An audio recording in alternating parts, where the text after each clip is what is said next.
मायावती को मिल गया सत्ता में वापसी की चाबी, लोगों से जुड़ने का निकाला फॉर्मूला। यूपी की राजनीति में बसपा एक बार फिर अपनी पुरानी चमक लौटाने को बेताब नजर आ रही है। बसपा सुप्रीमो मायावती यूपी की सत्ता पर 4 बार विराजमान हो चुकी हैं। अब बसपा और मायावती दोनों 2027 की विधानसभा चुनाव को लेकर जोर शोर से तैयारी में जुट गई है। जहां एक तरफ 9 अक्टूबर को बसपा संस्थापक कांशीराम की पुण्यतिथि पर ऐतिहासिक रैली से मायावती अपनी ताकत दिखाने जा रही हैं। बसपा राजधानी लखनऊ में 3 लाख भीड़ जुटाकर राजनीतिक दलों को संदेश देने की तैयारी में है कि बसपा को यूपी की राजनीति से खारिज नहीं किया जा सकता। जहां एक तरफ यूपी में एनडीए और इंडिया गठबंधन है, वहीं बसपा भी एक मजबूत विकल्प रहेगी। बसपा अपने इस मजबूत किले को बचाए रखने और सत्ता में वापसी को लेकर सोशल इंजीनियरिंग का दांव चला रही है।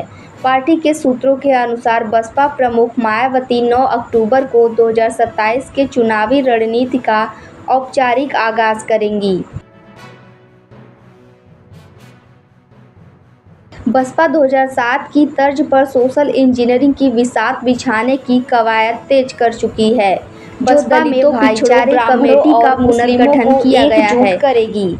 साथ ही साथ पार्टी के सूत्रों का यह भी कहना है कि बसपा 2027 के विधानसभा चुनाव में ब्राह्मणों और मुस्लिमों पर दांव लगाएगी। मायावती एक बार फिर अपने भतीजे आकाश आनंद और वफादार नेताओं को मैदान में उतारने को तैयार हैं और बसपा चौपाल लगाएगी और चौपाल के जरिए बसपा का लक्ष्य जन जन तक पहुंचाना है और तीनों मुख्यमंत्री के कार्यकाल की तुलना में यह साबित करना कि मायावती का शासनकाल सबसे बेहतर था। ऐसे अगर 2007 विधानसभा चुनाव की बात करें तो बसपा के लिए स्वर्णिम अध्याय रहा है, जिसमें मायावती का नारा था सर्वजन हिताय सर्वजन सुखाय, जिसका फायदा मायावती को मिला और बसपा ने 206 सीटें जीती और पूर्ण बहुमत की सरकार बनाई। लेकिन उसके बाद से ही बसपा का ग्राफ गिरता ही गया। जहां 2017 में बसपा को 19 सीटें मिली थी, वहीं 2022 के विधानसभा चुनाव में मात्र एक ही सीट पर जीत हासिल हुई थी और अब मायावती 2007 वाली उसी फॉर्मूले को दोहराने को बेताब हैं। ऐसे यूपी में दलित 21%, ओबीसी 40%, मुस्लिम 19% है।